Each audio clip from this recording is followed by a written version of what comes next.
So the topic today is called data visualization and data optimization using Orange.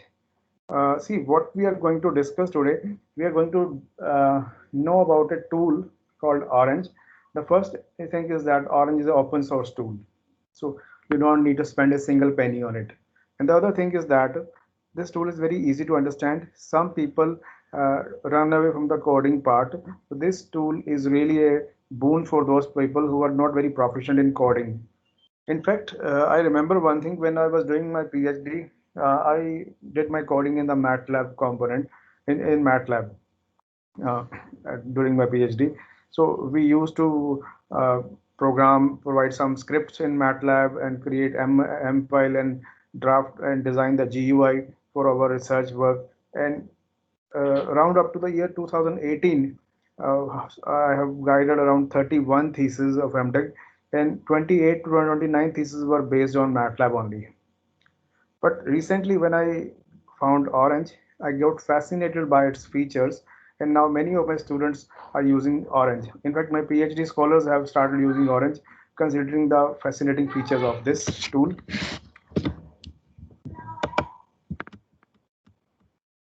So, why we need Orange? Just a small introduction here. See, every area of research require visualization and optimization of data. Whatever field you consider, either it is data mining or image processing or bioinformatics or machine learning, we need certain tools that can bring out some difficulty level from the above task. See, we all are basically, I suppose many of you are from the computers engineer, and the computer engineers are called smart engineers because they do the work smartly. Because for almost every part of the software design, we people are involved. So it is a basically we computer engineer fraternity are the smart engineers because they try to do the work in a simple fashion. सारे काम को आसान ढंग से करना होता है. But the thing is that in our line, there are two to three areas like coding, web designing, networking, and coding is not a simple cup of tea for every person. And there is these GUI tools like Orange becomes very useful. So today we will discuss a GUI based tool called Orange. I will be showing you the interface component also in between the lecture. So this tool is a great for the beginners. So this is a just a 90 minutes lecture, and I will try to cover maximum things which I can cover. But the only thing is you have to patiently listen to these all these things and keep on noting down your doubts, and I will readily deliver any of your queries after the session. Okay. So the good thing is that you don't need know to how to code. You just have some drawing skill you require, and then the tool will readily work for you. So what is the name orange called? The first impression gives that it is the name of a fruit, which is a very obvious thing. In fact, I could not find out the reason why the developers name it it's orange, but I'm talking of a orange, this which is an open source tool. In between the lecture, I will also provide the link again to how to download it because there are a number of versions available of the orange, and some suitability has to be checked, some compatibility has to be checked that which tool is suitable for you people. So it provides the data visualization and data optimization capabilities, which are very essential in areas like medical image processing, bioinformatics, or machine learning. So what basically is Orange? We just have a small introduction, then we will directly touching the uh, practical components also. So Orange, what is Orange? Orange is an open source component-based visual programming software package. Uh, it is used for data visualization. Uh, See, where I suppose many of you might be doing PhD or MTech thesis, or many of my friends are guiding PhD scholars. So whenever we write a PhD thesis or a research paper, we need to provide some graphical and visual analysis also. Generally, in our PhD thesis, we used to plot some flow charts or some box plot diagram. But generally, uh, the number of plots, the number of plots which are available in Orange are innumerous.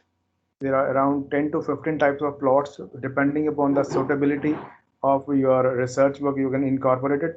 And other area is the image processing. is a very popular area nowadays. Bioinformatics, I suppose Dr. Meena, the research area is bioinformatics. Frankly speaking, I don't have any idea about bioinformatics, but this orange can be used in bioinformatics also. And other is a machine learning, data mining, data analysis.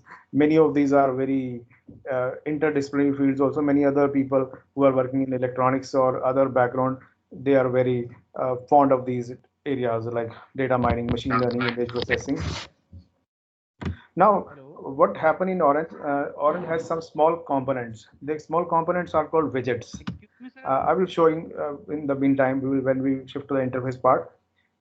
See, widgets are the small components by which certain operations can be done in Orange. The widgets in Orange provide simple data visualization, some sort of subset selection, some sort of pre-processing, which is a very basic thing in medical imaging and other areas of data mining. uh, there are certain inbuilt algorithms available in Orange, and you just need to know the Excuse me, sir. theoretical concept. Yes, sir. There is a small request. On your slides, this window is appearing, meeting now. So can you just minimize it so that the entire Yeah. ठीक है, ठीक vid है. screen Okay, can okay, be okay. visible? Yes. Thank you. Thank you so ठीक much. है. Okay. And the other thing is pre-processing. Pre-processing is a very important issue. And the other thing is that see, there are a number of machine learning algorithms which are inbuilt in this tool, like ADA Boost Classifier, Deep Neural Network, Support Vector Machine. You name any algorithm, and you will find the code and the implementation component in this tool. What you need to know, you need to have the complete understanding of the theoretical concept of that particular tool, and you also have to think that which tool is suitable, which algorithm is suitable for your research purpose. And the another advantage is predictive modeling, which we know a very common feature of data mining. So what happened in Orange, the just like in a coding language, we say we have created some programs, but in Orange, the programs are not created. Rather, the term is called workflow. The workflows are created, and with the help of these widgets. So we will see with the passage of time how these workflows are created. So the best part of the Orange is that you don't need to spend any single money. It is this tool is a boon for the people for doing PhD or masters in the areas of computer or information technology. In fact, some of my friends are working in electrical background and control system also. In fact, they also have started using Orange by when they are looking at the features available in this tool. We can also modify the algorithm as per the application, which you can add your results in your PhD thesis or in your research paper. The good thing about this tool is that this is not just meant for computer science people, although in an earlier slide I have written it, but there are certain fields where this some additional widgets are available.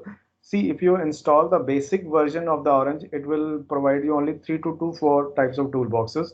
But if you want some additional tools like bioinformatics or image analytics or some control system or some education related, somebody is in working in the education line, so educational softwares, educational tools are also available in this Orange. Although I have not tried because that is not my cup of tea. So it is just like simply installing a game and you are playing on with the computer.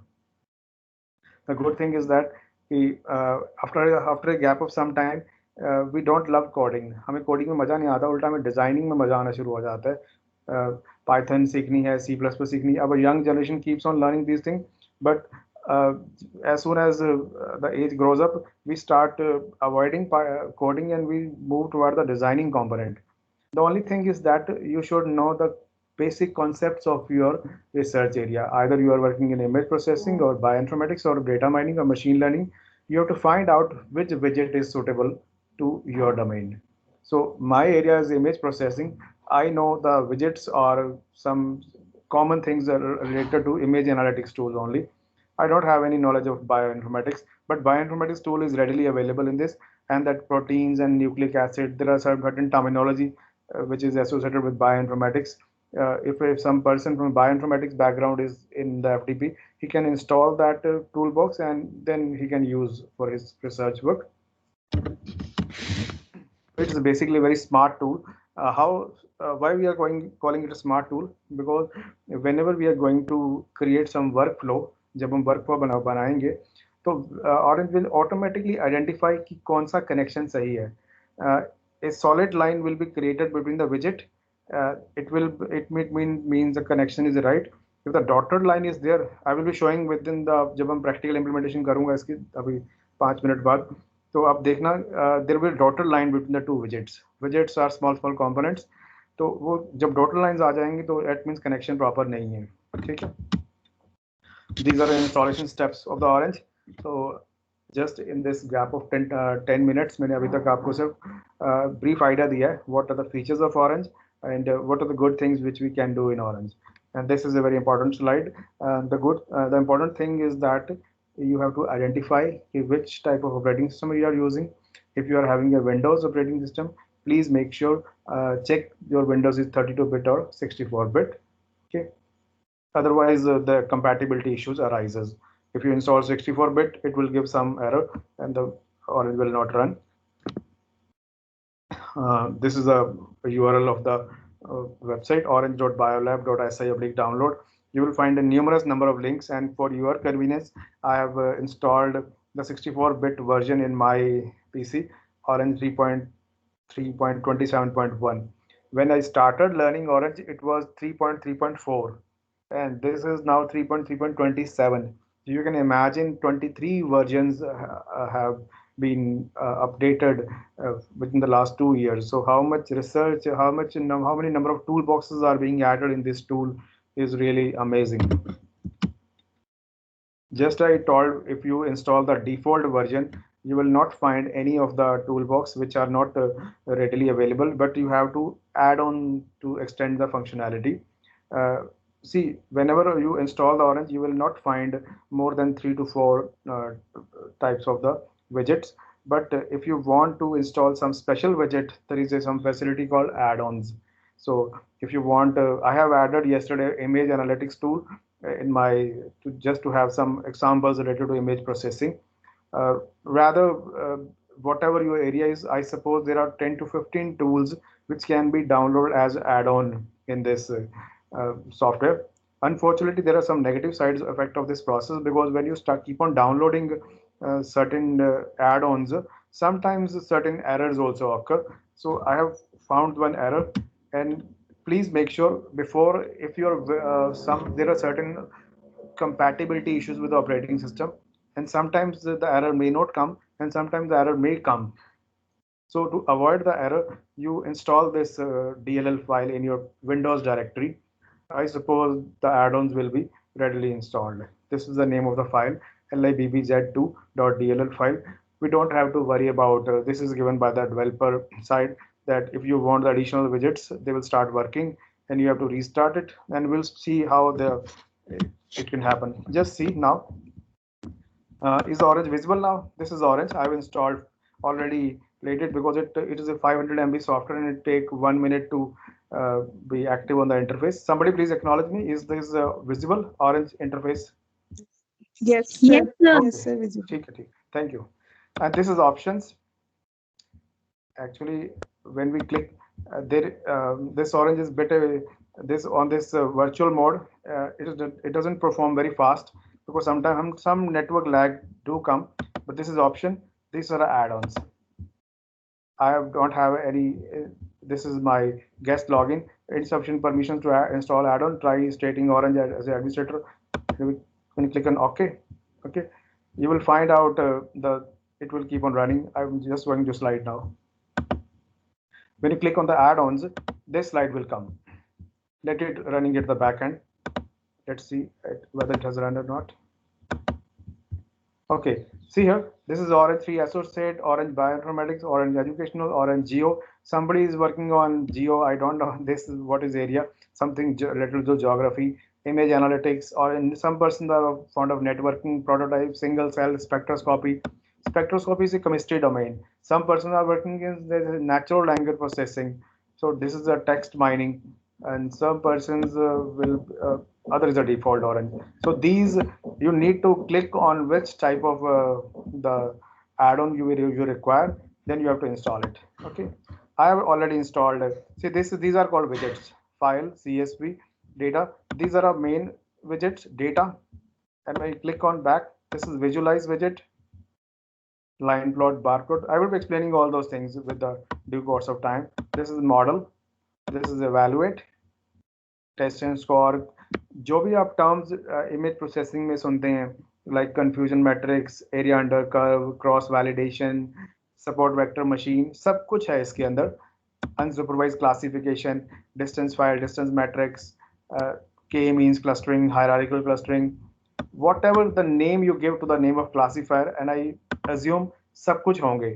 ADA boost classifier, support vector machine, K means clustering. When I teach this tool in our some lectures, कुछ लोग मेरे साथ object करते हैं कि we are making our students or teacher dummy, कि सब कुछ बना बना दे रहे हैं. लेकिन the thing is that we don't need to do any coding of these algorithms. देखिए मशीन लर्निंग के सारे कोड्स नेट पे मिल जाते हैं. मैटलैब जाएंगे, you find support vector machine, आपको SVM क्लासीफाई मिल जाएगा, SVM ट्रेन भी मिल जाएगा. तो कहीं ना कहीं वो कोड्स मिल जाते हैं. तो why to spend energy on the codes which are already available, rather spend energy on the design component, that how to use this algorithm, optimize कैसे किया जाए, how to select the proper features, how to extract that feature, कैसे cross validation की जाए results की. And this is the image analytics. ये image processing है. Import image, image viewer, image embedding, image grid, save images, whatever the things you do in MATLAB. देखिए MATLAB में क्या होता है, we have some image somebody is please speaking, please mic mute कर ले. महिपाल जी please बोल दीजिए जो भी बोल रहा है. So this is the image analytics part. I'm coming back to the slide again. So this is the Orange Bioinformatics tool. Please make sure ये कोई theoretical lecture नहीं है, एक practical demonstration है, तो आप थोड़ा सा ध्यान से सुनिएगा. If you have already have a good knowledge of Orange, तो I welcome, कोई problem नहीं है. लेकिन if in case somebody is just new to this area, he will definitely love this tool. This is a list of the add-ons and we have to install. I just took a snapshot yesterday. Now let's see how Orange works. एक second, सरगम चुप कर यार. Now I just want to tell that how this Orange works. See, whenever you start a Orange, I'm going to skip here for the time being. You will see a welcome screen. Welcome screen मैंने skip कर दी है. This is the welcome screen. तो you can just click on the show at the startup, तो ये screen दोबारा नहीं दिखेगी. Orange start with a black canvas. This is Orange. ये सारा part जो है आप नजर आ रहा है. Mahipal ji, is my screen visible? I'm dragging the mouse now. Somebody please acknowledge. Yes, sir. Yes. Okay, thank you. So this is the canvas part. ये सारा canvas है हमारा. Canvas क्या होता है? What is the canvas? Anybody? Canvas some layman में. Area where we draw something. Sir, तो drawing page है, ठीक है. तो fascinate कर लीजिए. You are going to do drawings करनी है हमने. लेकिन drawing का जो result आएगा वो बड़ा मजेदार आएगा. All of you are well versed in Hindi also, I suppose. If any language problem is Yes, there, sir. to tell. Yes, sir. Yes, sir. Okay, thank you. So this is the canvas part which you are seeing here. When you click on the data, these are the widgets: file, CSV import, data sets, SQL table, data table, paint data. देखिए यहाँ पर कम से कम ये 25 widget जहाँ पर है. Visualize में भी 15 हैं, मॉडल में 20 हैं, तो 100 widgets के करीब होंगे यहाँ पर. 100 widget mean 100 types of functionalities. मैं सारे के सारे तो नहीं करा सकता आपको 90 minutes में, लेकिन I will try to touch many of those components which are very useful and interesting one, which can really help you in. चलिए आप क्लास में कॉलेज में डेटा माइनिंग या इमेज प्रोसेसिंग पढ़ाते हैं अगर, तो अपने स्टूडेंट्स को हमने ट्रेन करना चाहते हैं, कुछ नया टूल सिखाना चाहते हैं. नो डाउट आजकल ना मैटलैब बहुत पॉपुलर है, मैट्रॉक्स बहुत पॉपुलर है, लेकिन the trend is of open source nowadays. तो कॉलेज की मैनेजमेंट भी चाहती है कि कहीं ना कहीं से ओपन सोर्स टूल मिलते रहें, कि लोगों को ट्रेनिंग फ्री में होती रहे उनकी. तो ओपन सोर्स टूल है बड़े हैंडी हो जाते हैं इस सिनेरियोज में. तो the ultimate aim of such FDPs का मेन पर्पस क्या होता है? कोई ये नहीं है कि एक हफ्ते में आप अपनी PhD पूरी कर लोगे, आपको बहुत सारे आइडियाज मिल जाएंगे.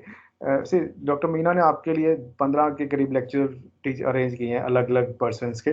तो 15 में से कोई 5 या 6 तो आप उसको आपको अच्छे लगेंगे, आप सुनोगे ध्यान से, ठीक है। मैं ये नहीं कहता कि 15 के 15 आप पूरे ढंग से सुनते होगे, because it is a general human nature होती है हमारी। हम सुनते हैं, कभी हमें टाइम मिला, कभी नहीं सुना, बट यह होता है कि हम 15 को 15 सुनकर हम अपने उसको टीचिंग में इन्वॉल्व करते हैं या नहीं करते हैं। But whenever you study some practical tool implementation, please उसको अपने स्टूडेंट्स तक पहुँचाया करें। उससे क्या होता है, उनकी एम्प्लॉयबिलिटी के चांस बढ़ जाते हैं, because they start learning new things. एक आइडिया देना ही बड़ा ज़रूरी होता है, एक दिशा देनी ज़रूरी होती है स्टूडेंट्स को। अब आपको मैंने आइडिया दे दिया कि ये ऑरेंज टूल है, हम 90 मिनट्स में आपको, I will not be going to train, आप ट्रेन नहीं हो जाओगे, लेकिन आपको थोड़ा सा, हम पंजाबी में बोलते हैं कि पंगे लेने आ जाएंगे। जब आपको पंगे लेने आ जाते हैं, इंजीनियर का तो नाम ही जुगाड़ होता है ना, इंजीनियर को जुगाड़ बोलते हैं भाई, कुछ भी नहीं है तो कोई ना कोई जुगाड़ तो हमने कर ही देना है। तो same thing will happen with us also, कि हमें कोडिंग तो आती नहीं, लेकिन डेटा माइनिंग हमें पता है, हमें मशीन लर्निंग पता है। तो why don't we study such tool which can really help and do the task in a very simple fashion. Okay,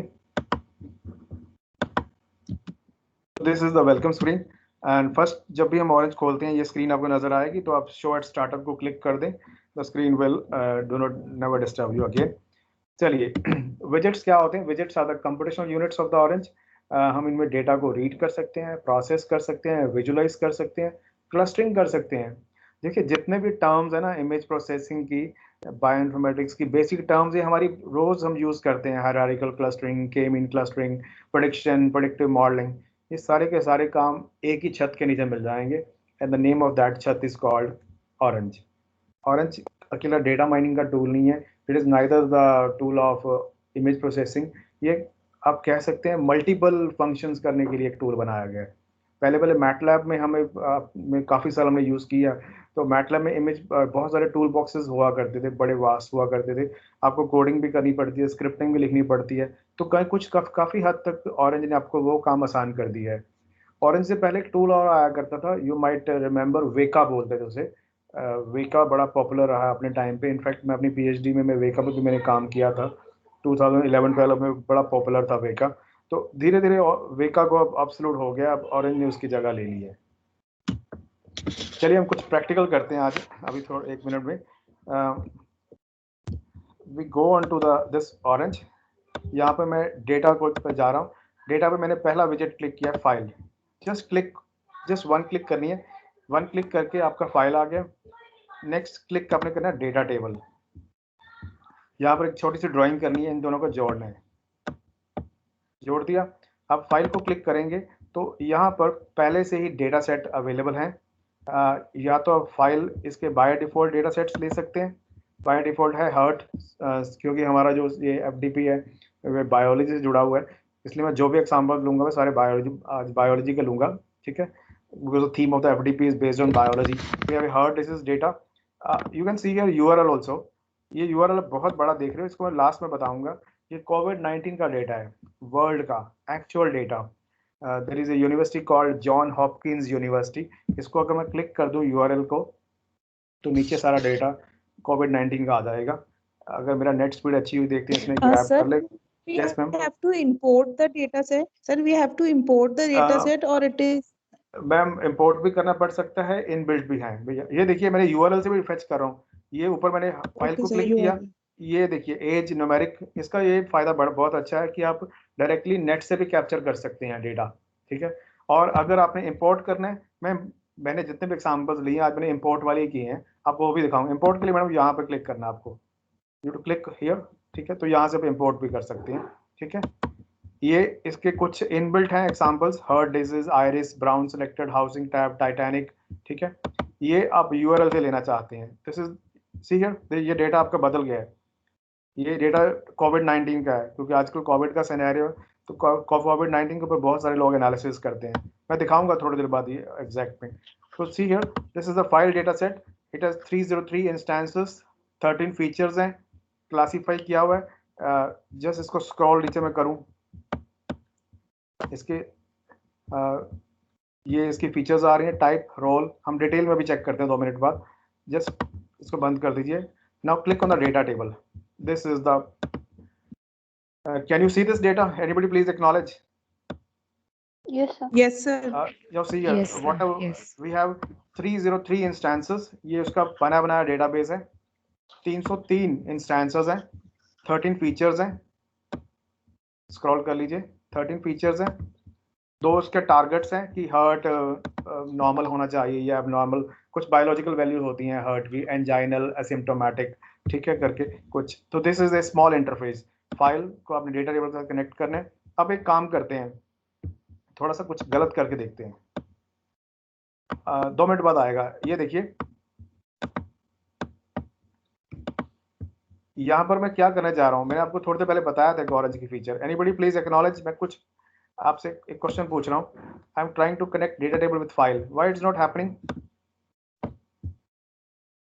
I told in one of my slide कि orange जो होता है वो स्मार्ट है। हाँ, याद आया आपको किसी वर्कफ्लो, को? यस। ये वर्क फाइल फ्लो नहीं है, फाइल स्मार्टनेस। से डेटा, हाँ, फाइल से डेटा टेबल होता यस मैम, ये देखिए इट प्रोवाइड डॉटेड लाइंस, या कनेक्शन बनेगा ही नहीं। यहाँ डॉटेड लाइन दिखाई, लेकिन कनेक्शन ये स्मार्ट इतना है कि अपने आप पहचान लेता है कि मेरा कनेक्शन गलत हो रहा है, ठीक है।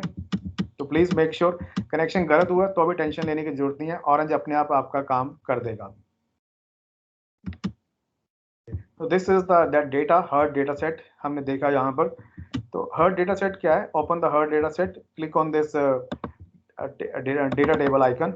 इसको आप एक काम कर सकते हैं, अगर आपको फालतू लगा तो उसको सिलेक्ट करिए, डिलीट कर दो, you can delete it. Now this is the data table which we have seen here. Now वापस प्रेजेंटेशन पे आता हूँ। On the double click of the data table icon, it will give the details of the heart data set, ठीक है। हो क्या रहा है, आपका ये वाला विजेट, फाइल विजेट, इस डेटा टेबल के साथ कनेक्ट हो रहा है। तो जो भी ऑपरेशन आप एक विजेट के ऊपर करते हैं वो दूसरे विजेट के ऊपर उसका असर हो जाता है। Simply speaking, one विजेट communicates with second विजेट immediately, तो जो भी उसका रिजल्ट आएगा वो पास ऑन हो जाता है, आगे चला जाता है।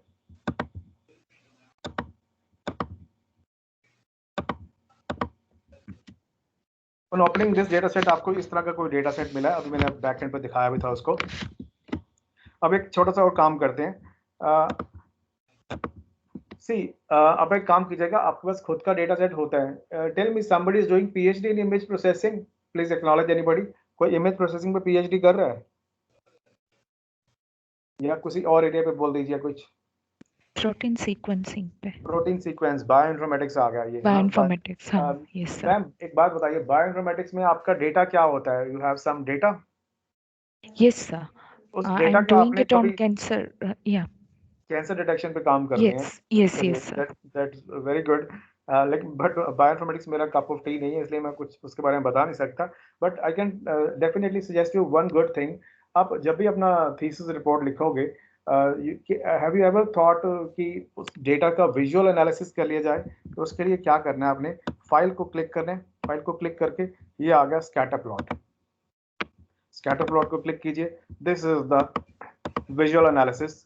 आप किसी भी एरिया का आप ग्राफ बना सकते हैं, जितने भी पैरामीटर्स का, वर्सेस। इससे क्या होता है, आपकी जो रिपोर्ट है उसको एक विजुअली बड़ी अच्छी लगनी शुरू हो जाती है। देखिए मेरे पास ना एमटेक के थीसिस भी आते हैं, पीएचडी के थीसिस भी आते हैं, तो मैं ना थोड़ा सा एक ह्यूमन साइकोलॉजी है हमारी कि whatever graphs or tables are mentioned in the report, they are more captivating rather the theory component. मेरे कुछ SCI इंडेक्स में भी मेरे एटलीस्ट 4-5 पेपर पब्लिश हो चुके हैं मेरे। तो जितने भी पेपर हमारे पब्लिश हुए हैं, मैं कुछ अच्छे जर्नल्स का भी रिव्यू हो रहा हूँ। एक दैट जर्नल है जर्नल ऑफ डिजिटल इमेजिंग, एक है computers in medicine and biology, ये साइंस डायरेक्ट के जर्नल है। तो हमें जनरली ना एक जब भी रिव्यू आता है तो हमें ये क्वेश्चन पूछा जाता है रिव्यू में भी कि how many tables and graphs उसने कोई लगाए हैं, क्या टेबल्स एंड ग्राफ इफेक्टिव हैं। तो पहला काम तो ये होता है कि स्टूडेंट्स ग्राफ को बहुत कम लगाते हैं, तो जितना आप मैक्सिमम ग्राफ्स को लगाओगे। देखिए यहाँ पर इसको जब अपने फाइल को क्लिक किया, मैंने फाइल से मैं ड्रैग कर रहा हूँ, ये उस डेटा का ही ग्राफ बना रहा है, लेकिन see the type of the graph, scatter plot, line plot, distribution plot, pre processing, paint data, we will discuss. Scatter plot आपने अभी देखा 2 मिनट पहले, आप लाइन प्लॉट देखिए, ये लाइन प्लॉट है, ये कुछ वेरिएशन अलग अलग ढंग से दिखा रहे हैं। तो just to represent the data in the number of numerous formats, अब ये एज ए रिसर्चर आपकी ड्यूटी बन जाती है, you have to distinguish. School का नाम क्या है? ये सर विजेट है, आप शायद लेक्चर अभी लगा रहे हैं, ये हम ऑरेंज कर रहे हैं। इस विजेट को पूछिए, अगर आप विजेट बोलना चाहते हैं, इस विजेट को कुछ नहीं करना। विजेट, ये देखिए सर, मैं दोबारा करके दिखा रहा हूँ। विजेट, इसको विजेट्स बोलते हैं। ये विजेट है, फाइल से डायरेक्ट आप जब लेफ्ट क्लिक करोगे तो आपका tools, data table, scatter plot, distribution, ये सब कुछ सर। ये ओपन सोर्स सर अवेलेबल है सर ये? हाँ जी सर, हाँ जी, मैंने अपने लेक्चर के स्टार्टिंग में बताया था आपने। अब हाँ यस सर, यस हाँ जी, ठीक है। मैंने मीना जी को ये आप लिंक भी भेज दिया है, डॉक्टर योगेश अगर लेक्चर में है नहीं है तो वो आपको लिंक भी सेंड कर देंगे। लिंक प्रोवाइड कर दीजिएगा सर उसमें ग्रुप में। हाँ, मैंने सर डॉक्टर मीना को सेंड भी कर दिया था, आप वो डाउनलोड कर सकते हैं। चलिए, this is a scatter plot, line plot, देख सकते हैं आप कितने मजेदार प्लॉट बन रहे हैं। मुझे याद है when I was doing my PhD, तो मैंने ये बॉक्स प्लॉट बनाया था उस टाइम। ये प्लॉट अक्सर आपने बहुत सारे यूज करते होंगे, बॉक्स प्लॉट, जिसको बनाने के लिए मैटलैब में कोडिंग करनी पड़ती है हमें बकायदा। बॉक्स प्लॉट, ये सारा बॉक्स प्लॉट, देखिए कितने अच्छे विजुअल एनालिसिस मिल रहे हैं। ये तो जस्ट एक डमी डेटा है, और आपका जो एक्चुअल डेटा आपको मिल गया तो कितना मजेदार काम हो जाएगा। अगर मुझे उस टाइम पीएचडी टाइम पे मेरे पता होता ना कि ये टूल है, या मुझे इस टूल की नॉलेज होती, कम से कम मैं 8-10 तरह के ग्राफ्स ही अपनी रिपोर्ट में लगा देता। बाद में मुझे जस्ट उनका एनालिसिस करना होता है ग्राफ्स का, वो एज ए रिसर्चर आपकी ड्यूटी बनती है, वो आपको करना पड़ेगा ही पड़ेगा। ओके, तो just we have seen the scatter plot. Scatter plot आपने अभी 2 मिनट पहले देखा। चलिए आगे चलते हैं। This is the scatter plot. ये थोड़ा सा मेसी लग रहा है। मेसी का मतलब क्या होता है? थोड़ा सा सारे जो इसके वेरिएबल्स हैं आप देख रहे हो, रेड और ब्लू हैं, वो आपस में मर्ज कर रहे हैं। और भी प्लॉट्स बहुत सारे हैं, box plot, sieve diagram, scatter plot, venn diagram, distribution. Now it is your duty कि वे चेक कीजिए। सिर्फ डायग्राम को के लिए इतने डायग्राम मत डाल दीजिए कि उसको लगे यार जिसको कोई आइडिया है नहीं, but you have to find out कि कौन सा प्लॉट आपके काम के लिए यूजफुल है। तो एटलीस्ट प्लॉट को बनाने का झंझट नहीं होगा आपका, कुछ सिर्फ सूटेबिलिटी चेक करनी है कि you have some data, like one of the participant was saying कि उनके पास प्रोटीन्स का कोई डेटा है, तो आपके पास प्रोटीन्स का न्यूक्लिक का डेटा है, आप उस डेटा का विजुअल एनालिसिस कीजिए। उससे क्या होगा, टेबलो फॉर्म में तो डेटा होगा ही होगा, लेकिन जब आप उसका ब्लॉक्स प्लॉट या sieve diagram, whichever diagram is suitable for your research work, वो उसका बड़ा सिग्निफिकेंट इम्पैक्ट पड़ेगा आपके पेपर के ऊपर भी। और रिसर्च पेपर के छपने के चांस बहुत अच्छे हो जाते हैं जब उसके अंदर आप टेबल्स और ग्राफ्स लगाते हैं। मेरा एक SCI 2 पॉइंट, हाँ जी सर इमेज एनालिसिस में हम ये प्लॉट्स कैसे दिखाएंगे अगर हमारे पास इमेजेस हैं? आएंगे थोड़ी देर वेट कीजिए, ठीक है। अभी आ रहा है, ठीक है। देखिए इमेजेस क्या होता है, वैसे आपको मैं अभी आंसर अभी रिप्लाई कर देता हूँ। इमेज क्या होती है? इमेज बेसिकली मैट्रिक्स होता है। मैट्रिक्स क्या होता है? डेटा ही होता है, ठीक है। सारा का सारा जो अभी इमेज प्रोसेसिंग टूल बॉक्स शुरू हुआ नहीं है, वो अभी आधे 15-20 मिनट बाद उसकी बारी आ रही है, लेकिन मैं आपका आंसर भी बता रहा हूँ। इमेज क्या होती है? इमेज को जो हम बैक एंड पे रीड करते हैं, इमेज जस्ट एक मैट्रिक्स होता है। और मैट्रिक्स क्या होते हैं? नंबर्स ही होते हैं। वो नंबर रोज एंड कॉलम्स होते हैं, आप उसी का ग्राफ भी बना सकते हैं, ठीक है। अभी थोड़ी देर बाद वेट कीजिए, आएगा थोड़ी देर में। तो जनरली हम जो डेटा फ्लो बनाएंगे यहाँ पर आपने अभी देखा थोड़ी देर पहले कि हर्ट का हमने डेटा लिया था। हर्ट में 13 फीचर्स है, age, gender, chest pain, rest, ये सारी बायोलॉजिकल टर्म्स हैं। कोलेस्ट्रॉल हमें पता है, ब्लड शुगर पता है, ECG कितनी है उसकी, HR अभी मुझे पता नहीं क्या होता है ये, exercise induce angina, static by exercise, ये कुछ बायोलॉजिकल टर्म्स हैं। OPC, इसमें रेड एंड ब्लू कलर का क्या सिग्निफिकेंस है? ये वो दो जो हमने जिसका डायग्राम बना रहे हैं उसके 2 फीचर्स हैं उनके। ये हम जो ग्राफ बना रहे हैं रेस्ट SVP और कोलेस्ट्रॉल के बीच में, ठीक है। अगर आप चेंज कर लोगे ये, अब किसी को भी चेंज करते हो तो आपका डायग्राम बदलता रहेगा, ठीक है। रेड एंड ब्लू, ये उनकी वैल्यूज हैं उन फीचर्स की, जो न्यूमेरिक वैल्यूज हैं, ठीक है। अल्फा न्यूमेरिक वैल्यूज का डायग्राम नहीं बनेगा, ठीक है। ये one axis versus another axis है। चलिए अब एक और डायग्राम बनाता हूँ मैं आपको एक विजेट से। इसको मैं डिलीट कर देता हूँ। फाइल से मैं एक और प्लॉट दिखाना, ये प्लॉट बड़ा काम का है, डिस्ट्रीब्यूशन प्लॉट। ये देखिए अब थोड़ा सा विजिबिलिटी अच्छी होगी है। इसमें क्या हुआ, फ्रीक्वेंसी है, यहाँ पर चेस्ट पेन है, चेस्ट पेन का इन्होंने ये दिखाना चाहते हैं।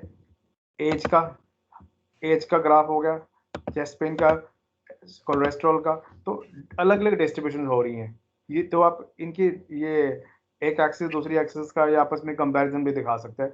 तो हुआ क्या था, what happen in our previous slide, हमारा जो डायग्राम बनाया था हमने, जब स्कैटर प्लॉट बनाया तो वो थोड़ा मेसी था।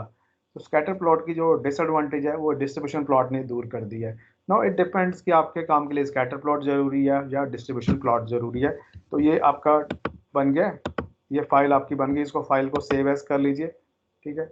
इसका एक्सटेंशन नेम है OWS, ऑरेंज वर्ड वर्कफ्लो इसका नाम हो जाता है। आप अगर नहीं पसंद तो इसको सारे को सिलेक्ट करके आप डिलीट भी कर सकते हो, ठीक है। आई होप कि आपको समझ लग रहा है थोड़ा थोड़ा।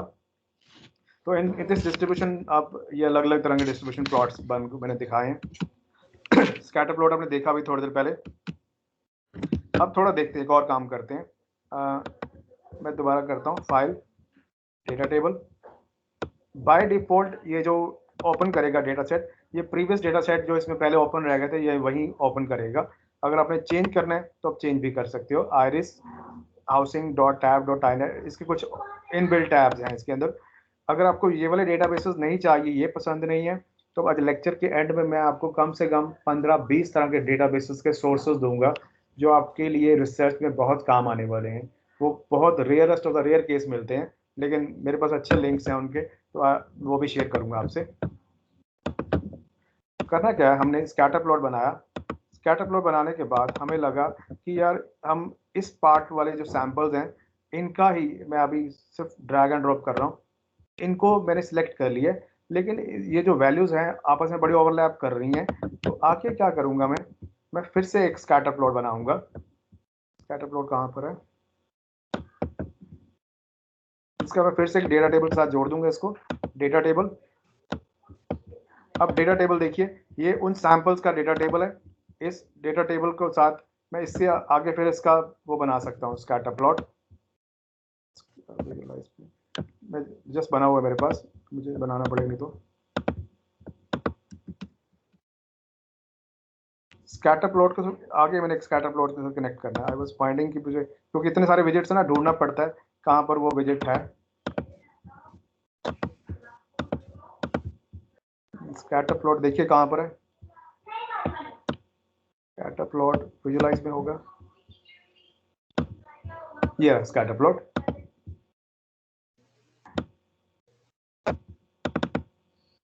ये देखिए, हमने पहला वाला प्लॉट क्या था, ये वाला तो मेसी पार्ट था जो उसको हमने ओवरलैप कर दिया।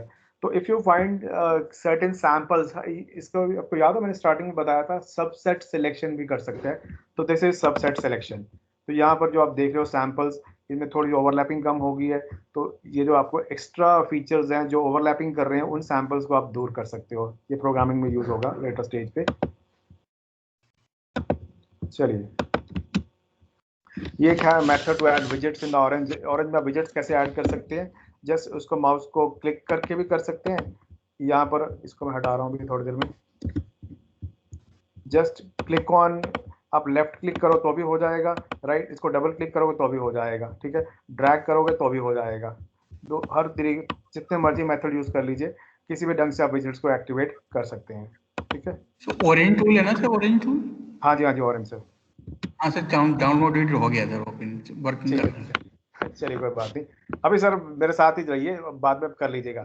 अगर आपको लगता है कि जो आपका कैनवस, ठीक है कोई बात नहीं, आप आराम से कर लीजिएगा। नहीं तो आप बेशक अभी, क्योंकि आने वाले जो एक्सपेरिमेंट्स हैं वो थोड़े से रिसर्च ओरिएंटेड हो रहे हैं, अभी थोड़ा सा मैं सिंपल करा रहा हूँ। एक यहाँ पर देखिए, व्यू पे जाएं, व्यू पे जाके एक्सपैंड टूल डेक को क्लिक कर दें। अगर आपका एल्गोरिथम बहुत बड़ा है, बहुत बड़ा वर्कफ्लो बनेगा, तो आपको बड़ा कैनवस चाहिए, तो आप इसको एक्सपैंड व्यू को जाके एक्सपैंड टूल डेक को डिसेबल कर दीजिए।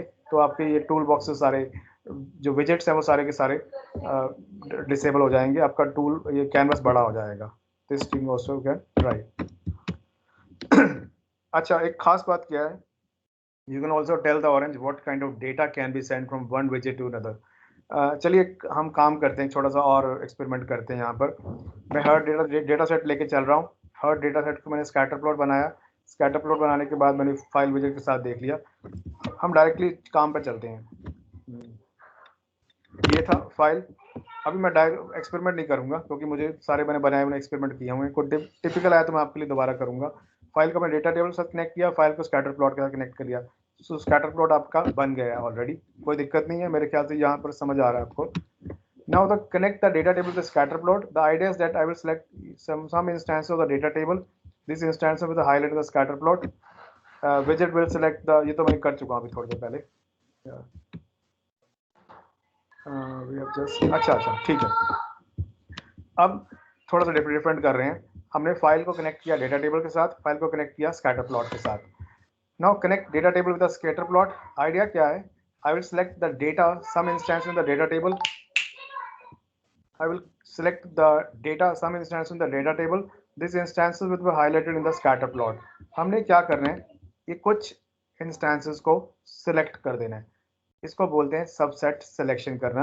जब हम सबसेट सिलेक्शन करेंगे तो दोबारा से हम जब डेटा टेबल के साथ कनेक्ट करेंगे तो उतने पार्ट हमारे हाईलाइट अपने आप ही हो जाएंगे. ठीक है, या ये हाईलाइटेड इंस्टेंसेस जो आपके डेटा टेबल में आ गए हैं. We have just created a visual browser बन गया ये एक तरीके से. इसका मतलब क्या है? फाइल को अपने डेटा टेबल के साथ कनेक्ट करना है, डेटा टेबल को स्कैटर प्लॉट के साथ कनेक्ट करना है. लेकिन जब आप डबल क्लिक करोगे इस लाइन के बीच में, चलिए करके देखते हैं. फाइल, डेटा टेबल और स्कैटर प्लॉट. स्कैटर प्लॉट कहाँ था? विजुअलाइज में.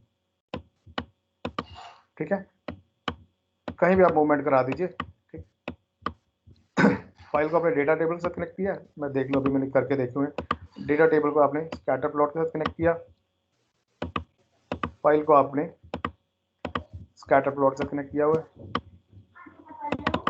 ये देखिए, ये बन गया एक visual browser. This is called the selected plots. हमने यहाँ पर थोड़ी सी सिलेक्शन की हुई थी. डेटा टेबल, ये सिलेक्टेड डेटा में से सिलेक्ट हो गया. This is the data table, this is the selected plot. इसको आप बोलते हैं विजुअल ब्राउजर. ये अपने आप में एक अलग ब्राउजर खुल गया जिसमें आपने कुछ डेटा टेबल में से कुछ डेटा जो सिलेक्ट कर लिया उसको आपने विजुअल ब्राउजर के थ्रू व्यू कर सकते हैं. ऑरेंज करेक्टली गेस कर लेता है कि जो डेटा आया है मेरे पास मेरे डेटा टेबल में, वो अब सबसेट की फॉर्म में आया है, ना कि पूरा डेटा आया है.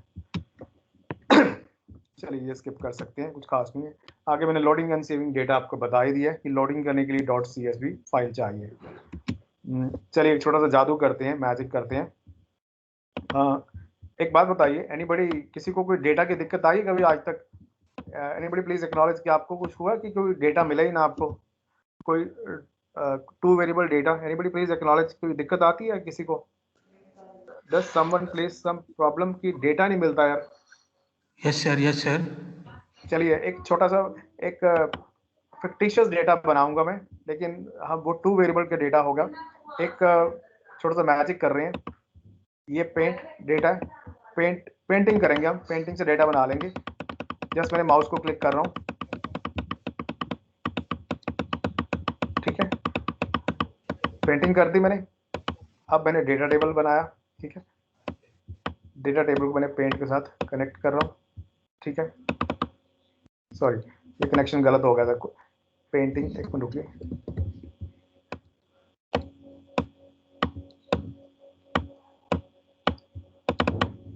चलिए ये होगा जादू जो मैंने किया अभी थोड़ी देर पहले मैजिक किया था. अब मैंने जस्ट पेंटिंग की थी तो मुझे एक बहुत अच्छा डेटा मिल गया जिसमें मैंने 43 इंस्टेंसेस आ गए. ये 2 फीचर्स का डेटा है. मान लीजिए आपको कोई, आप एक्सपेरिमेंट कर रहे हैं जिसमें 2 वेरिएबल्स ही इस्तेमाल होने हैं. दोनों वेरिएबल्स की जो वैल्यूज है वो 1 से कम में रहनी है, डेसिमल में रहनी है. तो आपको एक फिक्टिशियस डेटा बनाना हो तो आप जितने मर्जी 100 सैंपल ले लीजिए, 200 सैंपल ले लो. बस जस्ट पेंट डेटा को क्लिक कीजिए.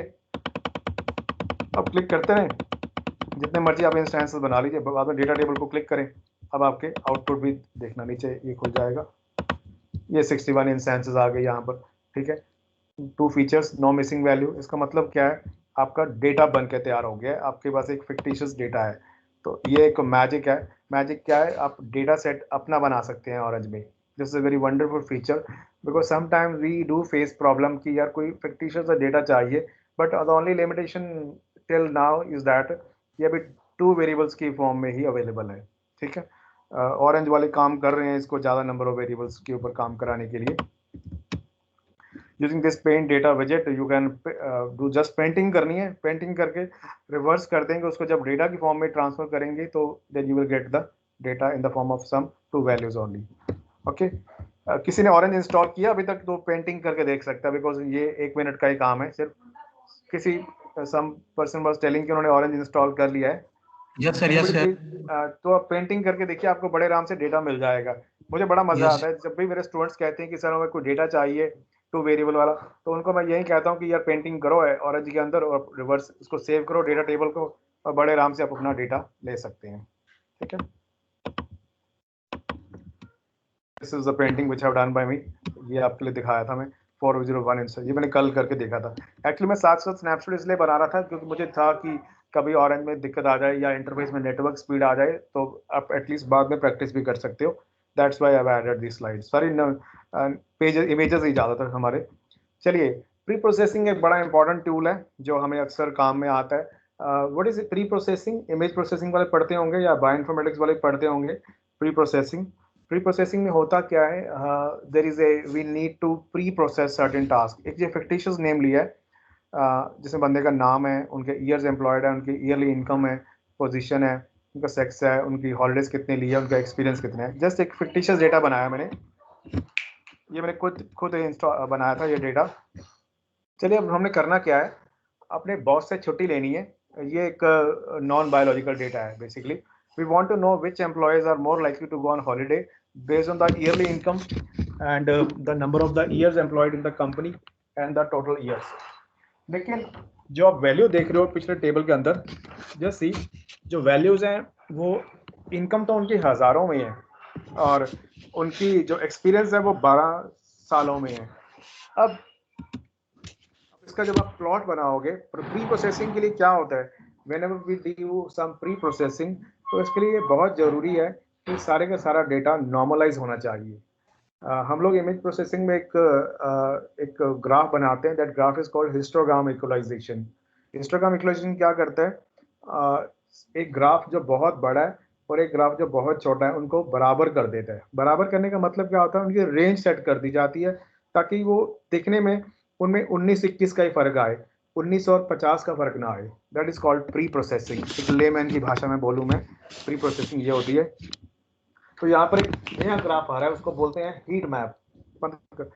यू वुड नेचुरली लाइक, हम क्या यहाँ पर करना चाहेंगे, the term is called normalisation. तो नॉर्मलाइजेशन के लिए आपने क्या करना है, आपके पास कोई डेटा होगा, आपने डेटा करने के बाद आपने उसकी हीट मैप बनाएंगे। ये मैं करके नहीं दिखाऊंगा, आप करके देखना बाद में।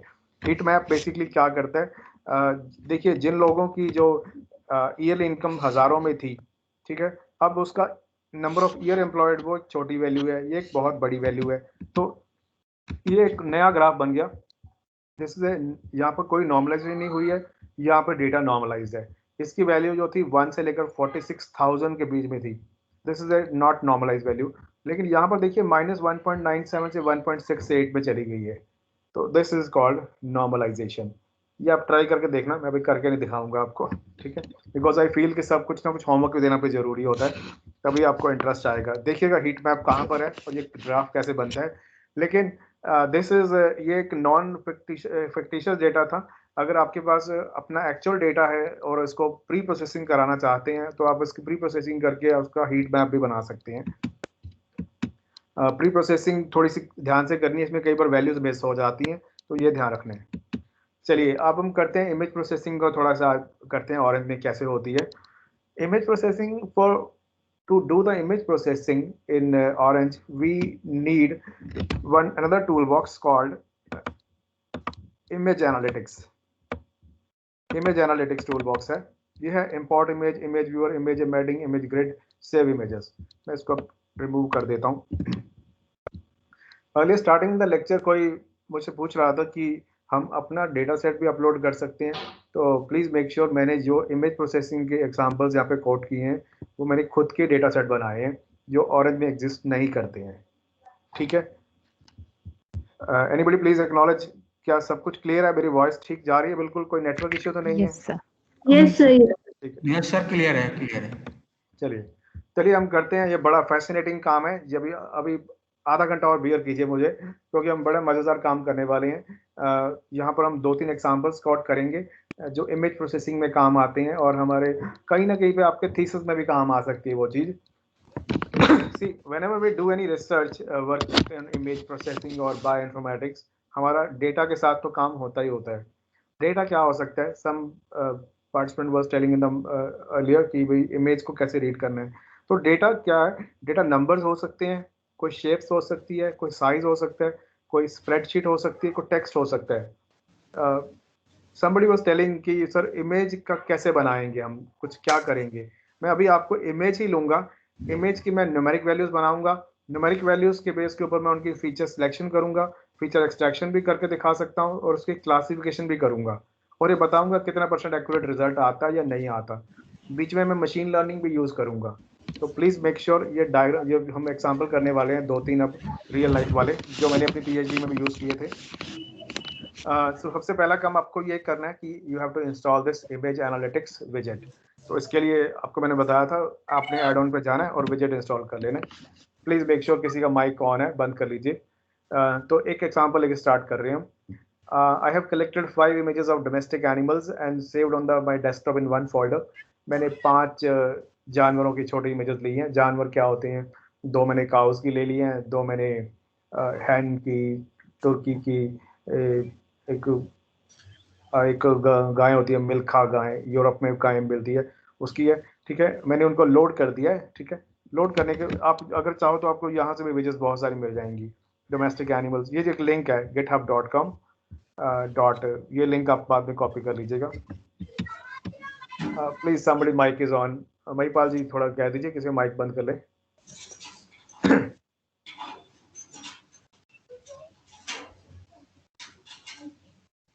Participant please mute the mic, मजा नहीं आएगा, ये आर्टिकल बड़ा।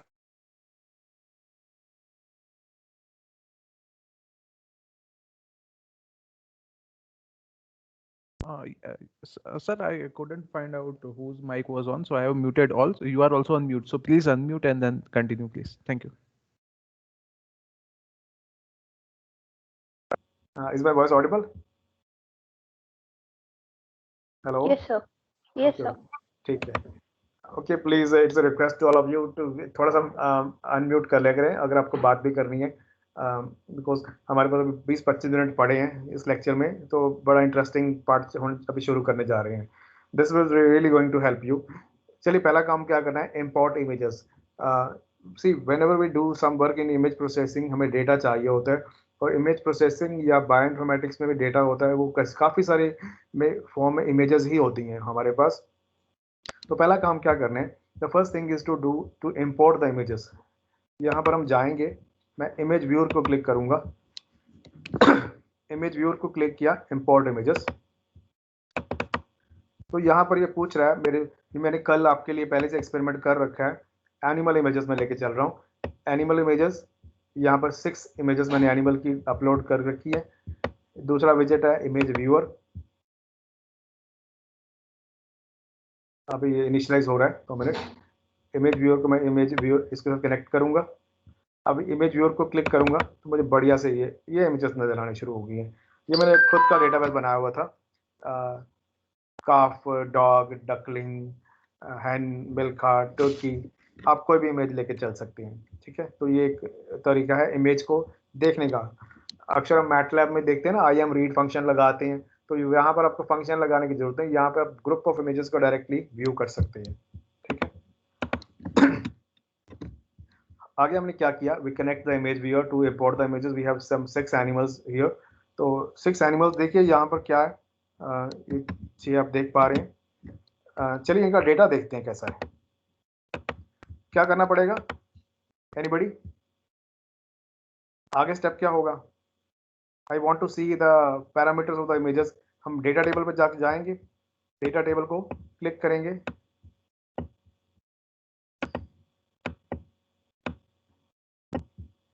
क्लिक ऑन द डेटा, ये आ गया डेटा, काफ, काफ.png, साइज, विड्थ, हाइट। ये इमेज प्रोसेसिंग में किसी ने मैटलैब किया हो तो मैटलैब में फंक्शन होता है whos, WHOS, वो यही दिखाता है। Tell me anybody, is this data values sufficient for the research purpose? Anybody? हमने डेटा टेबल से कुछ वैल्यूज रिट्रीव कर ली हैं उन इमेजेस की, तो हमारा काम स्टार्ट कर सकते हैं हम आगे। ये हमारा डेटा है।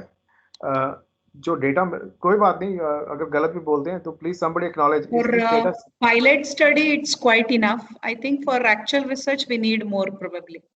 मैम ये डेटा कुछ भी नहीं है, ये तो जस्ट उसकी इंफॉर्मेशन है, इससे हमें कुछ नहीं मिलने वाला।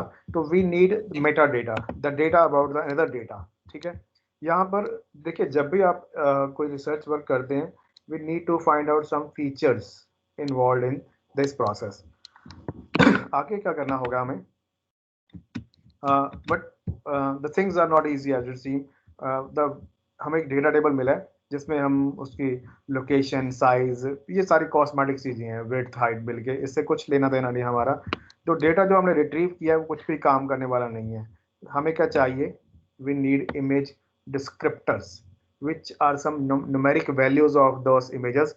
तो इसके लिए क्या करना होगा, हमें एक डीप न्यूरल नेटवर्क्स इंस्टॉल करना पड़ेगा। We will transform that raw images into vector represent using the deep neural network. तो किसी ने अगर डीप न्यूरल नेटवर्क्स अगर आप यूज कर रहे हैं तो आपको थोड़ा सा पता होना चाहिए न्यूरल नेटवर्क्स क्या होते हैं। आई होप कि आप सब लोग इतने इंटेलिजेंट हो गए, न्यूरल नेटवर्क्स का आपको आइडिया होगा, नहीं तो आप गूगल से सर्च करना न्यूरल नेटवर्क्स, क्योंकि यहाँ पर मेरा टॉपिक न्यूरल नेटवर्क्स नहीं है। न्यूरल नेटवर्क्स एक ऐसा नेटवर्क बनाया गया जिसको ट्रेन कर दिया गया millions of real life images के ऊपर, और हमने उससे ना कुछ मैथमेटिकल वैल्यूज निकालनी है इन इमेजेस से। That mathematical values are called vectors. उसके लिए हमें एक और विजेट है हमारे पास, इमेज एम्बेडिंग। इमेज एम्बेडिंग क्या करेगा, हम उन इमेजेस को मल्टी डायमेंशनल फीचर स्पेस के लिए हम एक इमेज एम्बेडिंग फीचर के साथ कनेक्ट करेंगे। करना क्या पड़ेगा हमें इंपोर्ट इमेजेस को, ये यहाँ पर एक और विजेट है, इमेज एम्बेडिंग। मैंने क्लिक किया अभी इमेज एम्बेडिंग को, ये मेरा ऑरेंज थोड़ा हैंग हो रहा है बीच बीच में।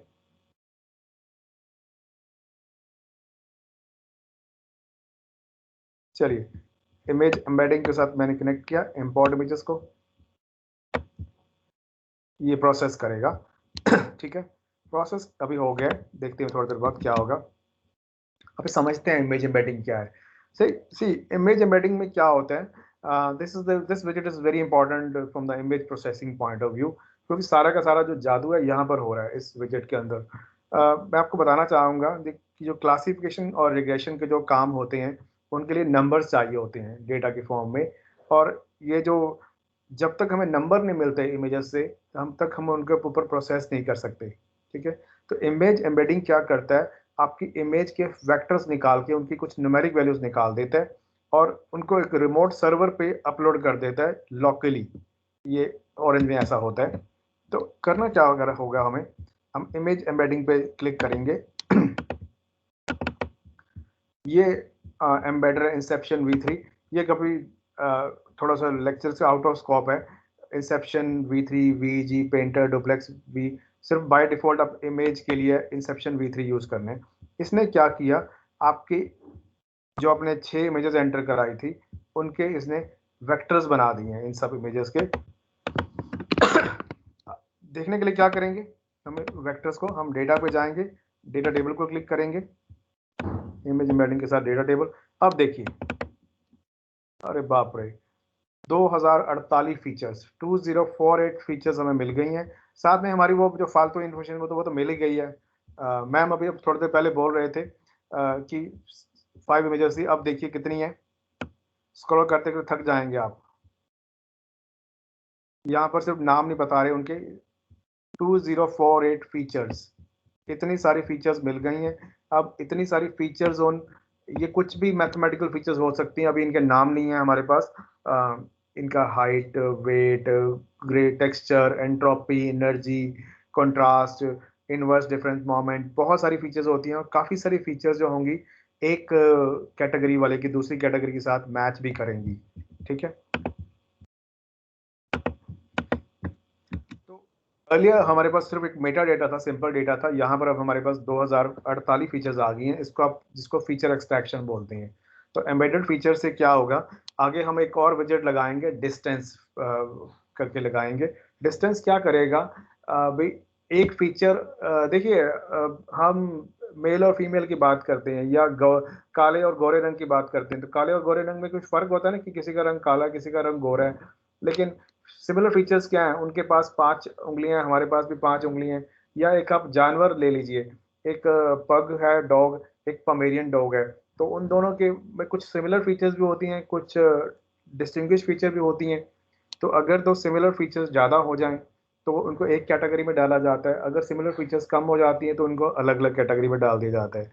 तो यहाँ पर हम एक हायरार्किकल क्लस्टरिंग करके इनका डेंडोग्राम बनाएंगे। डेंडोग्राम एक और नया डायग्राम होता है, वो बनता है। तो देखिए क्या करना पड़ेगा आपको, इमेज एम्बेडिंग को आपने लगाना है।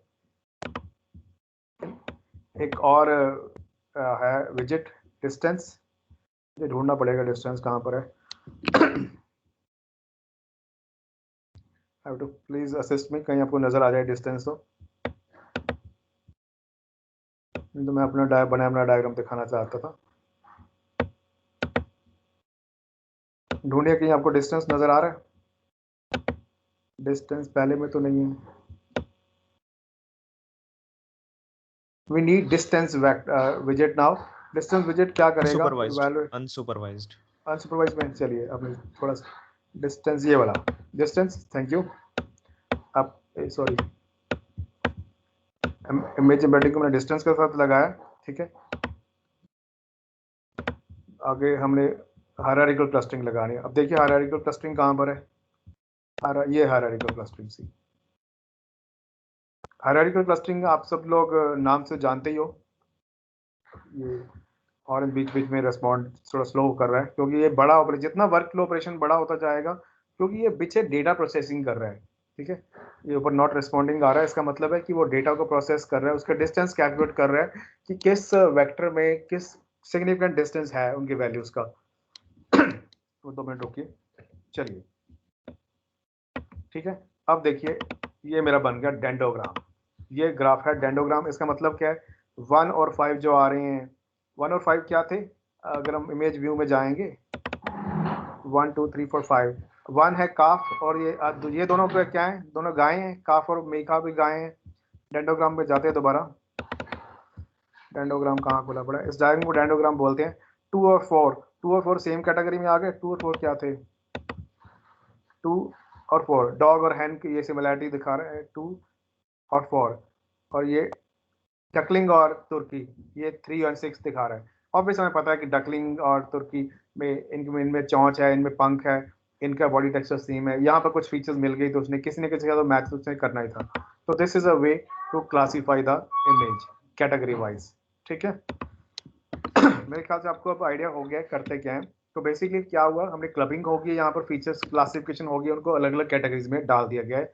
अब आप एक काम कीजिए, एक अननोन सैंपल लेके आओ किसी भी इमेज का, उसको भी ट्राई करो इसके अंदर सैंपल को डालकर, फिर देखना पड़ेगा कि जो फीचर्स एक्सट्रैक्ट कर रहा है आपका क्लासीफायर, जो मैंने यहाँ पर कौन सा यूज़ किया था, हायरार्किकल क्लस्टरिंग और डिस्टेंस, क्या वो इफेक्टिवली कर रहा है। अगर तो आपका आंसर बिल्कुल ठीक आ रहा है तो आपके क्लासीफायर ठीक है, आपका एल्गोरिथम बिल्कुल ठीक है, जो आप यूज़ कर रहे हो उसके पैरामीटर्स ठीक कर रहे हो।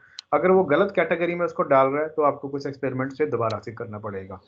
तो ये हिट एंड ट्रायल नहीं है, ये एक्सपेरिमेंट ही होते हैं। आपको अभी मैं अगला एग्जांपल जो दे रहा हूँ वो बायोमेडिकल इमेजेस के ऊपर लेके चलूंगा, वहां पर ये वाले क्लासीफायर नहीं चलेंगे। तो ये आपको समझना पड़ेगा, एक्सपेरिमेंट करके देखना पड़ेगा। नो डाउट हमारे लिए काम काफ़ी आसान कर देता है ऑरेंज, लेकिन हमें क्लासीफायर की नॉलेज होनी चाहिए कि कौन सी इमेज के लिए सूटेबल है, कौन सा हमने फीचर एक्सट्रैक्शन यूज़ करनी है, कौन सा फीचर सिलेक्शन यूज़ करनी है और किस तरह हमने उसको क्लासीफाई करना है। चलिए, ये मेरा एक पीएचडी टॉपिक हुआ करता था, आर्किटेक्चर डिस्टॉर्शन इन मैमोग्राम्स। देखिए होता क्या है, ब्रेस्ट कैंसर में ना एक एबनॉर्मेलिटी आ जाती है, that abnormality is called architecture distortion. आपने सुना होगा मास्टर्स और माइक्रो कैल्सिफिकेशन के बारे में। तो ये जनरली जो वुमेन्स होती हैं 40 साल से ऊपर, उनमें ब्रेस्ट में ये प्रॉब्लम आ जाती है कि कैल्शियम के डिपॉजिट हो जाते हैं या मास क्रिएट हो जाता है।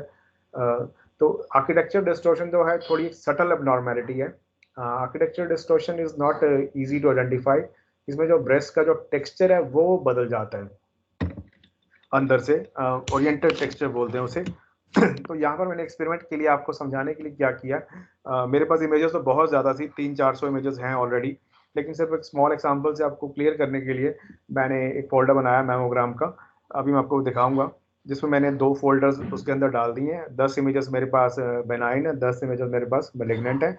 तो पहले वो देखते हैं फोल्डर क्या है, कहाँ जाना पड़ेगा। मैं इसको सारे को डिलीट कर रहा हूँ।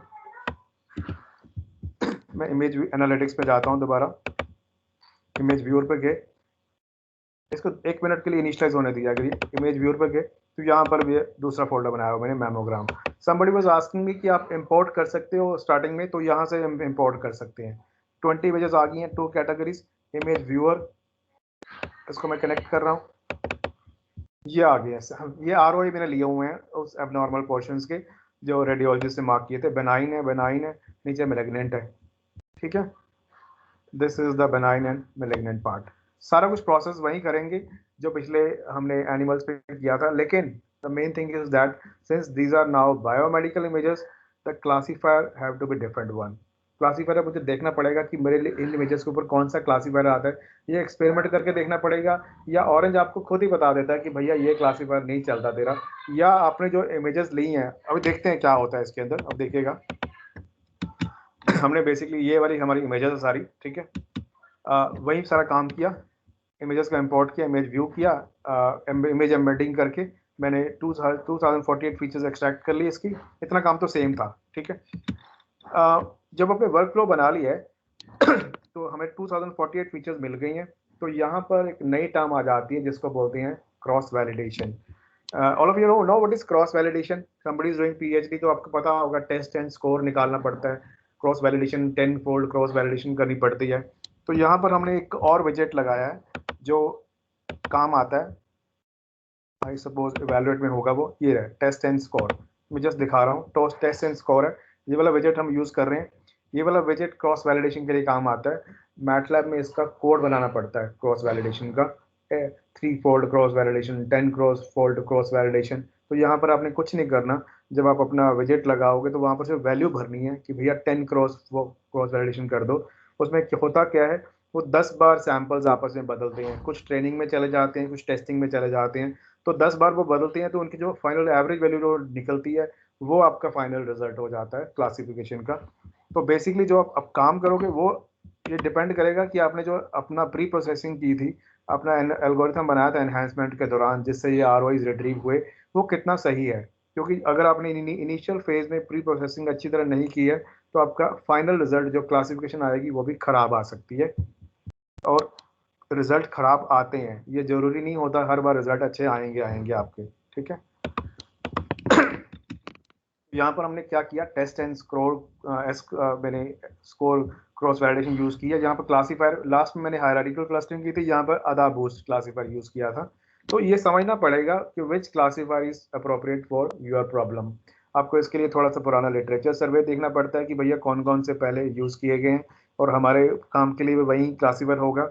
बेसिकली तो आपने फीचर्स एक्सट्रैक्शन या प्री प्रोसेसिंग है वो एल्गोरिथम पार्ट आपने अच्छा डेवलप कर लिया, तो मशीन लर्निंग जो आपकी डेटा ऑप्टिमाइजेशन है वो जो आपके डेटा का वो काम अच्छा हो जाएगा। तो यहाँ पर हम 10 फोल्ड क्रॉस वैलिडेशन लगा रहे हैं। ये आपका डेटा टेबल बन गया, import image data table, image viewer. यहाँ पर ये आधा बूस्ट है, ये आधा बूस्ट लगाया, और ये आपका क्रॉस वैलिडेशन है। क्रॉस वैलिडेशन में ये पूछेगा कितनी फोल्ड लगानी है, 10 लगा के देखिए, 6 लगा के देखो, 4 लगा के देखो, 3 लगा के देखो, यहाँ पर आपको रिजल्ट मिल जाते हैं। प्लीज़ मेक श्योर, जब मैंने अपनी PhD की थी तो मुझे ये रिजल्ट एक एक करके निकालने पड़ते थे, मैटलैब में इनके कोड डाल के, area under curve, accuracy, F1 को F स्कोर बोलते हैं, एक्यूरेसी, प्रिसीशन, रिकॉल। यहाँ पर रिजल्ट कुछ अच्छे नहीं आ रहे हैं, 50% आ रहे हैं, क्योंकि जो डेटा लिया है वो बहुत छोटा डेटा लिया है, वो 50% ही एक्यूरेट कर पाया। इसका मतलब क्या हुआ कि जितने सैंपल्स लिए होंगे उनमें से 50% को उसने सही आइडेंटिफाई किया और 50% को उसने गलत आइडेंटिफाई कर दिया। तो आपको डेटाबेस भी बहुत बड़ा चाहिए अगर आप PhD लेवल का काम कर रहे हो, क्योंकि जितने ज़्यादा डेटा सैंपल्स लेके चलोगे उतना उसको वैलिडेशन में आसानी हो जाएगी, ठीक है। तो यहाँ पर ये प्रॉब्लम कंक्लूड हो जाती है। तो इमेज प्रोसेसिंग में आपने बेसिकली काम क्या करते हैं, the main task is just to apply the propose algorithm to get the enhance images. पहले आप प्री प्रोसेसिंग करा लीजिए, कुछ एनहांसमेंट कर लीजिए, अगले स्टेप के लिए आप ऑरेंज को यूज कर सकते हैं। और ऑरेंज में क्या होता है, अब फर्दर क्लासिफिकेशन आपकी बड़ी आसानी से हो जाती है। आपको क्लासीफायर ढूंढना पड़ेगा, क्रॉस वैलिडेशन ढूंढनी पड़ेगी, फीचर्स एक्सट्रैक्शन करनी पड़ेगी। यहाँ पर आपको मैंने बहुत सिंपल फीचर एक्सट्रैक्शन मेथड बताए हैं, अगर आप इन डेप्थ में जाके पढ़ोगे तो आपको बहुत सारे मिल जाएंगे इसके अंदर और भी मेथड्स। ये आप सबके लिए छोटी सी असाइनमेंट है, अगर आपने ऑरेंज आपका समझ लग गया है तो थोड़ी देर में, तो थोड़ा सा चेक करके देखिएगा, मैंने आपको हिंट दिया हुआ है कर कैसे सकते हैं। आपने इमेज की क्लासिफिकेशन करनी है, prediction of the pneumonia using the chest x-ray images. जब बंदे को निमोनिया हो जाता है तो डॉक्टर कहते हैं कि एक्सरे कराना जरूरी है। एक्सरे में क्या होता है, हमें कंजेशन नजर आ जाता है डॉक्टर को जो द रेडियोग्राफिक इमेजेस में। तो प्रॉब्लम स्टेटमेंट यहाँ पर क्या है, आपको क्लासीफाई करना है।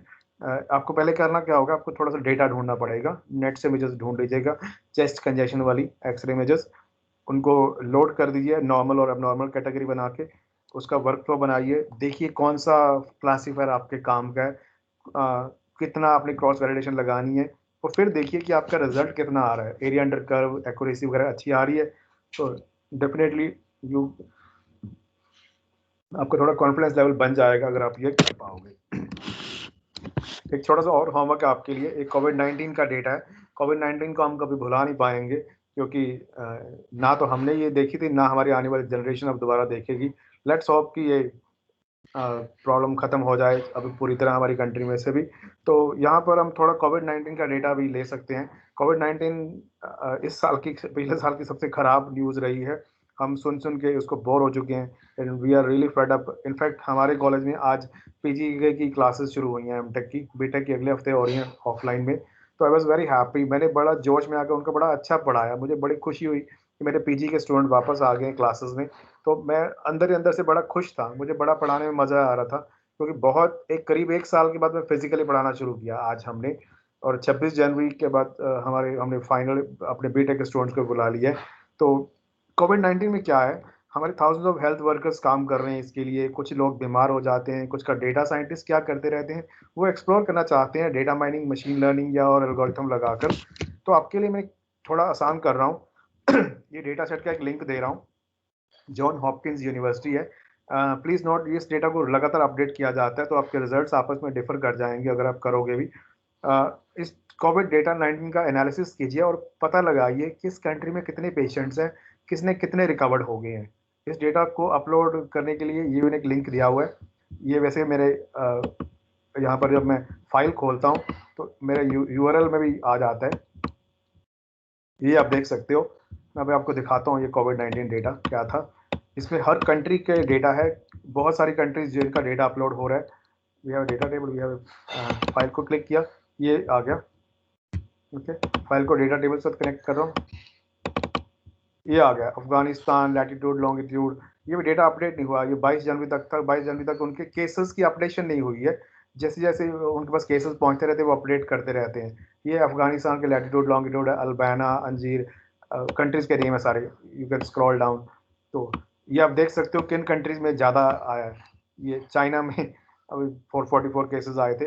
बात करते हैं इंडिया की, इंडिया कहाँ पर है, नीचे फ्रांस, ये हमारा इंडिया रहा। इंडिया में डेटा अपडेट नहीं हुआ अभी तक, लेकिन यूएस का डेटा अपडेट हुआ था क्योंकि ये यूनिवर्सिटी जो है उनकी बाहर की है, तो ये अपडेट करते रहते हैं थोड़ी थोड़ी देर बाद। अभी ये कुछ वैल्यूज़ उनके पास अपडेट मिल गई हैं, ठीक है। तो इस डेटा के ऊपर काम करके देखिएगा आपको कुछ क्या मिल सकता है इस डेटा से, कोविड-19 एनालिसिस का।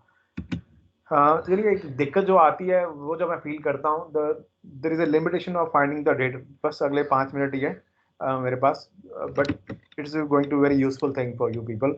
There are databases for research specially in the area of the medical imaging. इनके मैं लिंक्स शेयर करना चाहता था आपसे। जनरली हमें दिक्कत बहुत आती है इन सब चीज़ों की।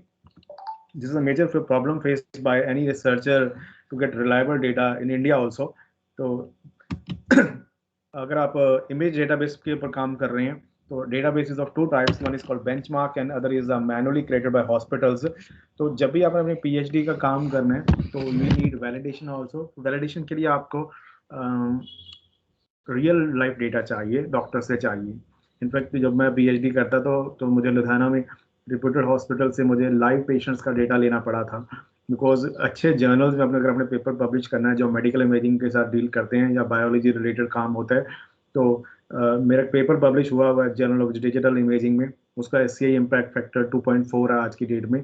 तो we got one comment from that journal during the review phase की mister Amit you have to do validation of this data. मेरा रिजल्ट बहुत अच्छा था, मेरे गाइड बड़े इम्प्रेस थे, लेकिन जब उन्होंने हमें कहा कि वैलिडेशन करनी है तो that was a nightmare for me, क्योंकि वैलिडेशन के लिए मुझे एक्चुअल में डॉक्टर से डेटा चाहिए था उन लेडीज़ का जिनके अंदर वो अबनॉर्मेलिटी पाई गई थी। तो I keep on visiting the doctors for around 1 month. मेरे डॉक्टर्स के साथ मैं जाता था, पूछता था कि भाई कोई पेशेंट आया तो मैं उससे इमेज को डिजिटाइज फॉर्म में कन्वर्ट करके लेके आता था। मेरे कंप्यूटर में आज भी वो इमेजेस सेव्ड हैं। एथिकली के लिए मुझे उन लेडीज़ के नाम भी पता थे सारे, लेकिन मुझे उन्होंने मेरे से एक लेटर ली थी कि मैं कभी भी डिस्क्लोज नहीं करूँगा। Other is this is a mammogram data. अगर कोई आप मेमोग्राफी पे काम कर रहे हैं तो you have digital database for screening mammography. MIAS database है, इनके जस्ट नाम सर्च कर लीजिए, आपको बड़े आराम से डेटा मिल जाएगा। IRMA version of the DDSM LPG data set. This is a very famous data DDSM। DDSM के लिए करना क्या पड़ता है, DDSM आपको डायरेक्टली डाउनलोड करके नहीं मिलेगा। There is a university in Germany called University of Asians, ACHN। आपको अपने कॉलेज के लेटर हेड पे उनको एक ईमेल करनी पड़ती है, whosoever is the honor of this database at that university। तो वो आपसे एक एक्नॉलेजमेंट में ये लेना चाहते हैं कि आप इस डेटा को रिसर्च पर्पस के लिए काम करोगे। इस डेटाबेस में अराउंड 300 to 400 मैमोग्राफिक इमेजेस मिल जाती हैं अलग अलग नॉर्मेलिटीज़ की। तो मुझे अपनी यूनिवर्सिटी में ये करना पड़ा था। This is the in breast data set. इसमें 115 इमेजेस है, 410 इमेजेस हैं, इसमें लाइंस भी हैं, masses calcification, asymmetric and distortion. एक और डेटा था DEMS है, इसमें 485 केसेस हैं। I am not just telling the letter to this mammogram only, rather biometrics से भी मैंने बहुत काम किए हुए हैं। तो ये बायोमेट्रिक्स एक लिंक है, यहाँ पर आपको बायोमेट्रिक रिलेटेड डेटा बहुत मिल जाता है। बायोमेट्रिक्स idletest.org, यहाँ पे अपन लॉगिन क्रिएट कीजिए तो iris, fingerprint, face, palm print, multispectral. क्योंकि आजकल तो टाइम बायोमेट्रिक्स के आने वाले टाइम में ये हाथ वाली बायोमेट्रिक खत्म हो जाएगी तो मल्टी मोडालिटी आएगी बायोमेट्रिक्स। तो आपके लिए कुछ ना कुछ एक्सपेरिमेंट होगा करने के लिए। ये एक मेडिकल इमेजिंग डेटा सेट्स है, यहाँ पे बहुत सारे सोर्सेज हैं। लंग्स पे भी कुछ लोग काम करते हैं, कंप्यूटर टोमोग्राफी इमेजेस हैं। इनफैक्ट IIT दिल्ली का ना एम्स के साथ टाई अप है, तो जो भी रेडियोलॉजिस्ट से इमेजेस मिलती हैं बायोलॉजी के लिए, तो रिसर्च पर्पस के लिए वो कहीं ना कहीं पे वो इजीली अवेलेबल होता है। okay? अगर आप आइस के ऊपर काम कर रहे हो, एक ये बड़ा पॉपुलर टॉपिक है बायोमेडिकल की फील्ड में, डायबिटिक रेटिनोपैथी।